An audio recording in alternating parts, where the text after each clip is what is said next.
दो चीजें हैं आज कथा में आई है तो आप लोगों के स्मरण में आ जाए। जिसके घर में औलाद नहीं है, संतान नहीं है, जो बहुत बीमारी से ग्रसित है, बहुत बड़ी बड़ी बीमारियां हैं, रोग हैं, तकलीफ है, ये दो व्यक्ति जिसके औलाद नहीं है, कोई बीमारी से ग्रसित है, कोई बहुत बड़ी उलझनों में फंसा हुआ है, ये तीसरा। ऐसे व्यक्ति को जब शिव के मंदिर में जल चढ़ाने जाते हैं तो नंदी के सीधे कान में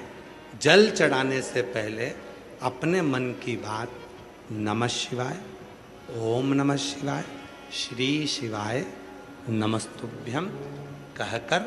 अपने मन की बात नंदी के कान में कहकर फिर शिव जी को जल चढ़ाना चाहिए। और यदि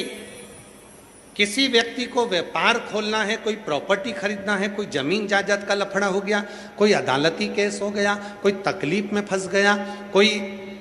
नौकरी नहीं लग रही है, कोई सर्विस नहीं हो रही है, कोई बहुत एग्जाम दे लिया, 1-2 नंबर से दे रहा है, कोई कंपटीशन एग्जाम में नहीं निकल पा रहा है, तो उस व्यक्ति को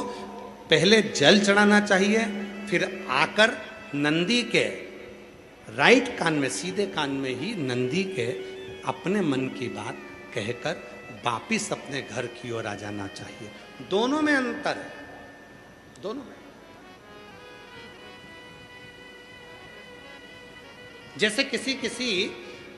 नारी के गर्भाशय में अगर गठान हो जाती है, शरीर में किसी भी स्थान पर गांठ हो गई,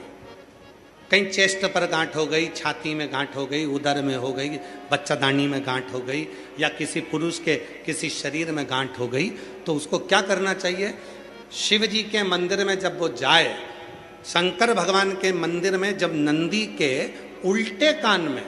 नंदी के लेफ्ट कान में अपने मन की बात कहकर नमः शिवाय, ओम नमः शिवाय, श्री शिवाय नमस्तुभ्यम बोलकर एक दुर्वा शिव जी को चढ़ाकर जल समर्पित कर देना चाहिए। पहले बोलना है, फिर दुर्वा चढ़ाना है, फिर जल चढ़ाना है। आती समय उस दुर्वा को उठाना है, थोड़ा सा जल झेल लेना है, मंदिर के ही दरवाजे के बाहर उस दुर्वा को चबा चबा कर खाकर जल का आचमन कर लेना है। लगभग 1.5 महीने कर कर देखो, उसके बाद जांच कराओ, आपकी गठान गल चुकी होगी, समाप्त हो रही होगी, वो गांठ अपने आप समाप्त।